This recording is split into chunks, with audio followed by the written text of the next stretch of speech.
Hi everyone, I'm right now entering in to the playing hall of the FIDE Candidates, and this is the place from where every player enters, and you can already see there is a first thing that checks you here, and as you enter in we're going to meet two very special people here.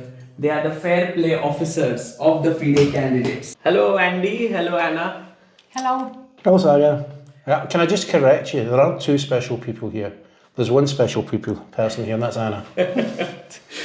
That's very nice. I know, Andy, you have an amazing sense of humor, and but here the role that both of you are playing is super critical. Yeah.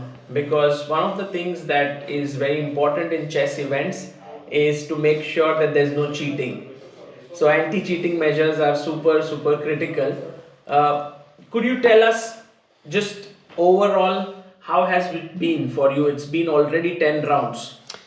It's been really good. The players have been very cooperative, very friendly.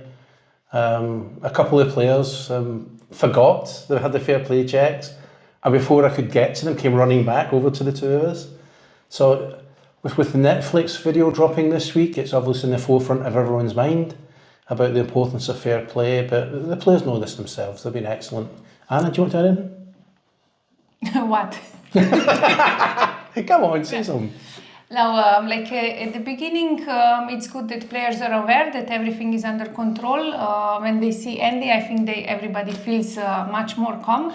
If they are not cheating, because if they are cheating, then I think that they feel a little bit afraid. And we told them at the technical meeting that cheating is not allowed, so I think all goes well. That was one of the classic lines I've ever heard in a technical meeting, was when Anna came out with, "Can I remind you all, cheating is not allowed." Absolutely brilliant. I'll be using that from now on. That's so cool. But the thing is, it's not only about trusting the players, it's also about upping the game. Yes, well, very much so. And I was interviewing Emil, and we spoke about this, that when this event was decided, they had certain funds which actually could be utilized for improving the fair play measures. Could you tell us a bit about this? Yeah, that's true. I mean, Emil contacted me December, I believe it was. December or January, early January, about the candidates. They'd secured funding. We went through the equipment we had. We looked at equipment we could buy that would actually enhance things and make it better. And as Emil's told you, and I can confirm it, we were given funds and we went out and bought some new equipment you can see here. Wow, this looks really high-tech. Could you tell us a bit about this? They're both for signal detection. One's handheld, that one's handheld, and this one sits on the desk. Okay. One of the big improvements versus what we're using at the moment is these have the ability to fit a directional antenna. A directional antenna, so these are omnidirectional antennas, the signal come in all directions. A directional antenna will only come in a certain direction. The way I describe it to people when I'm teaching them this, imagine you are in a dark alley, pitch black, and you have a torch. You shine the torch, you can only see what's in front of you. You're only getting the signal from them. That's how these work. So if we intercept what we think is a dangerous signal, we can put it in tracking mode, fit the directional antenna, and actually track down whatever it is. And I've been practicing with this. I've been filming for doing training videos for other fair play officers, actually showing how to do this in the playing hall. And this one is not directional.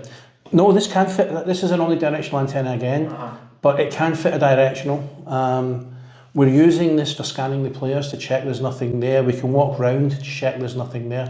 It's basically a baby version of this. Doesn't quite have the same functionality, but it's more portable. So when we're doing checks through here, we're doing the end-game checks, we can use this to make sure there's nothing actually transmitting. Wow. But you were right in what you were saying. Technology is advancing, and it's important that we stay in front of those advances. So do you say, like, if a player has something where they are getting signals or something of that sort, then this would catch it? Yes. Yes. Wow. We can catch it, we can locate where the signals come from and where the signal's going to. Amazing. And there's other things we can do as well, but I don't really want to go into that because I don't want everyone to know the full thing of what we can do. Right.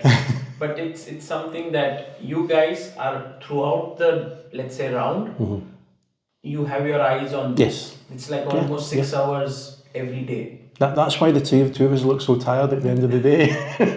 Especially him. I mean, this stuff are really amazing. Like if somebody is coming into the playing hall with some device, either by accident or maybe some FIDE person under disguise, he can locate that person. Where is it? Who has the phone? Who has the smartwatch? What is going on? So that everything is under a very strict control. It's incredible. Now with these devices, it makes it easier for me to teach the other FPOs like Anna to be able to do this as well. The idea is, for a long time, I've really only been the one that can do this.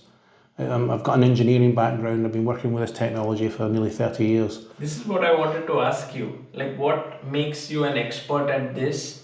Was it something that you worked somewhere? I've been working with this technology basically since it came out. I've gone through all the improvements and things like that, working as an engineer. So when Fair Play were looking for somebody technical, I put my name forward and yeah, you're exactly what we're looking for.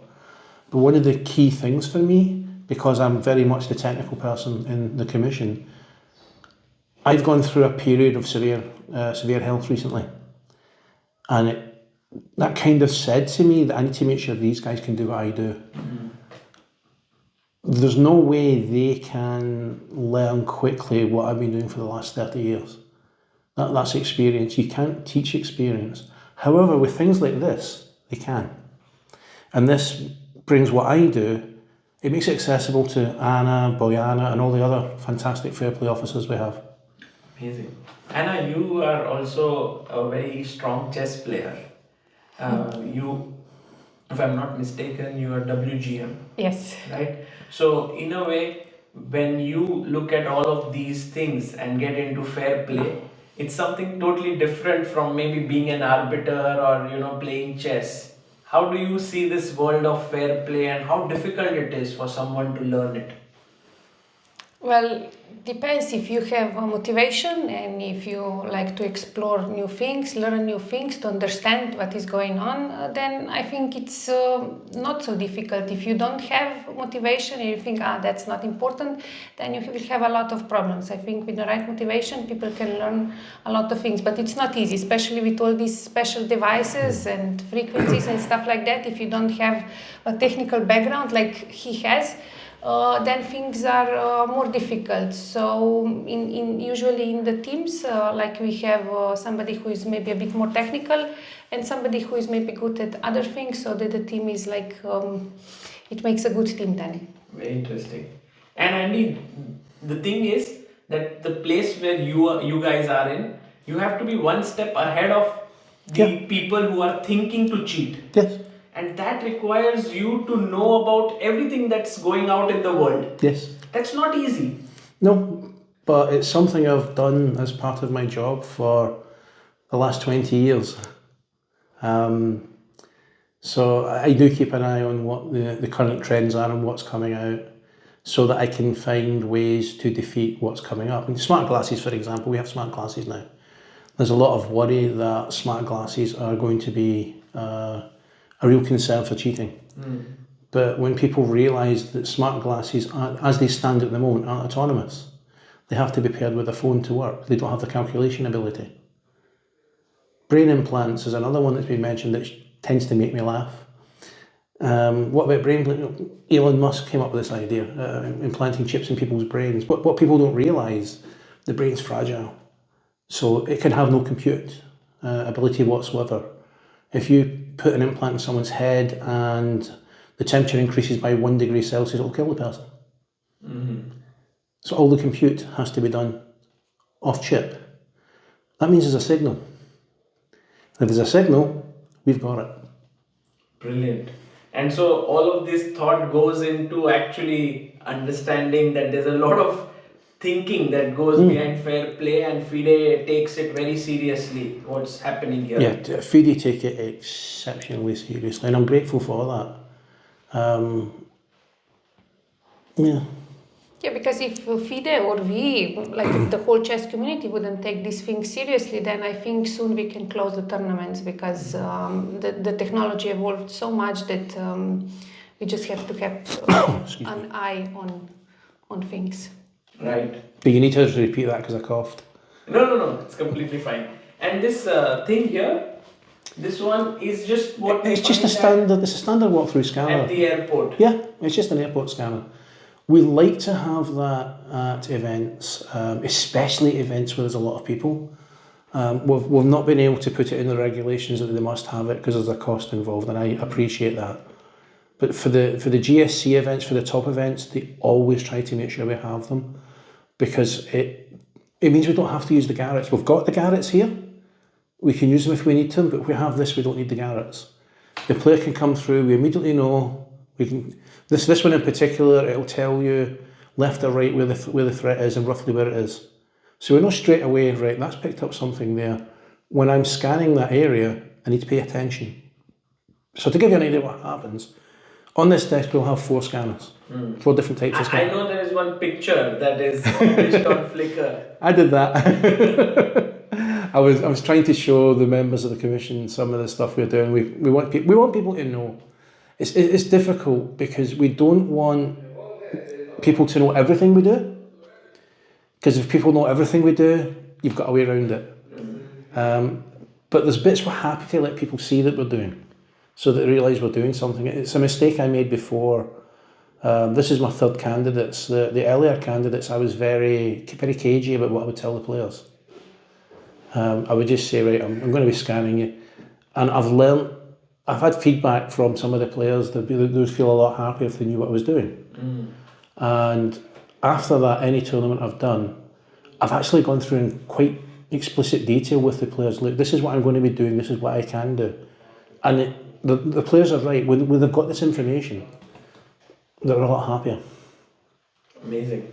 Well, thank you so much, Andy. Thank you, Anna, for actually telling us about these anti-cheating measures, going into the depth of it. I think the chess world feels much more happy to follow these events when they know that there's so much of care being taken for the anti-cheating measures. Thank you. You're welcome. Thank you.